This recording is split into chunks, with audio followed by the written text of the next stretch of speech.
seconds. Boom. And why was I juggling? I don't know. I thought it would be fun to do something different other than having my intro. I love the intro. I love the intro, but seeing it, seeing seeing the thumbnail on every single one of my posts is a little annoying, and I'm not sure how to change it. And every time I try to change the thumbnail on like Facebook and stuff, um, I can't do it. I don't know. I'm sure I can do it. Anyways, good morning.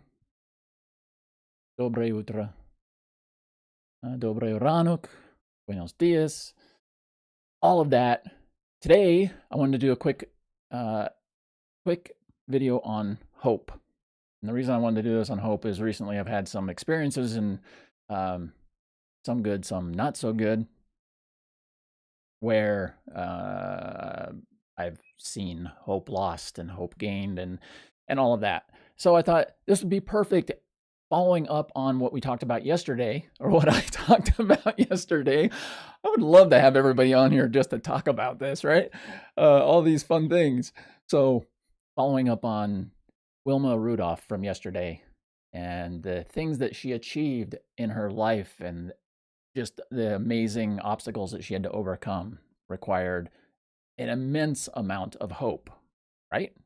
Hopefully you looked that up. If you didn't look that up, look up Wilma Rudolph, Olympic gold medalist. I'm sure you can find it, or look at my post from yesterday, my video from yesterday, and you will see a link in there too, that you can read about. And there's videos on YouTube and all of that. Anyways, dovetailing off of that with hope, there is a few things. And just to preface this afternoon, so I'm going to set the topic right now, kind of go over a little bit of information on hope. And then this afternoon at 5:30 p.m. my time, or 7:30 p.m. Eastern, I'm going to go into some tools, some action steps that you can take for developing hope and refining that and identifying it, and what to do when you maybe lose hope and things like that. And the one question to ask yourself, and the one question I would like to ask everybody, I should have started with this, is what's one thing you're hopeful for? What's one thing you're hopeful for in your life right now? I would love to know. Comment, please. Let me know one thing you're hopeful for. Even if it's just, I hope it's a sunny day today. Boom. Anything. Any little amount of hope that you can muster from anything builds momentum in other areas of your life and makes everything seem possible, and that future focus really helps. And the one thing to look at, the one thing to think about when you're thinking about hope, is whether you're fantasizing about things or dwelling on things. A lot of times we fantasize about stuff, right? We're like, oh, that'll be so amazing. I sure hope that happens. Well, that's not really hope. That's a wish. When you fantasize about something and you just dream about it all the time, it's a dream, it's a wish, it's something that has nothing behind it, no action that you can take to get to that point that you want to be. And then there's dwelling on it, where you have maybe a hope or you have an idea for the future, but you're like, you see every freaking obstacle that gets in the way, right? And we all know people like that. It's like, oh, that would be really cool if that happened. No, that's not going to happen because of this and that and this and the other thing, and this person did that, and I can't do this because so and so did this to me, and I don't know, you know what I mean, right? So victim versus hero mindset, that's what we're looking at.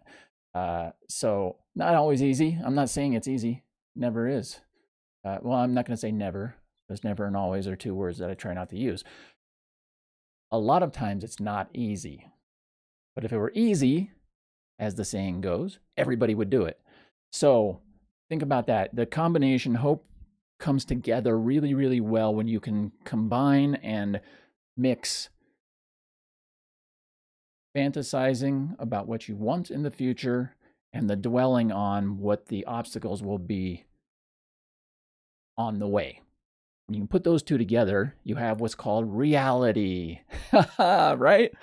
Sometimes reality is not always the most fun thing, but putting those two together gives you a realistic vision for the future and makes sometimes the impossible seem possible and gives you hope for that better future. I'm so happy. I kind of feel like I'm starting to get in a rhythm here. So, so just to keep this short as possible, let me know down below something that you're hopeful for the future. And the future could be literally in 10 minutes from now, or it can be 10 years from now. But let me know something you're hopeful for. And hopeful is you've thought about that, right? You've thought about what are the obstacles? What are the things that I might run into? It's realistic. Maybe it's not realistic, but it's something that you have thought about in detail and you realize it. Why not? So let me know that. This afternoon, like I said, I'm going to go through some more specifics. I'm going to give you some actual things that, like homework, because everybody likes homework, right? Everybody loves homework. And once again, speaking of hope, I hope that you all have been sleeping amazing.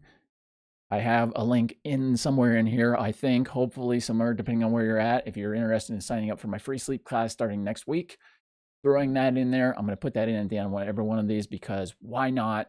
It's that important. And I hope that you will attend. There we go. There's a hope.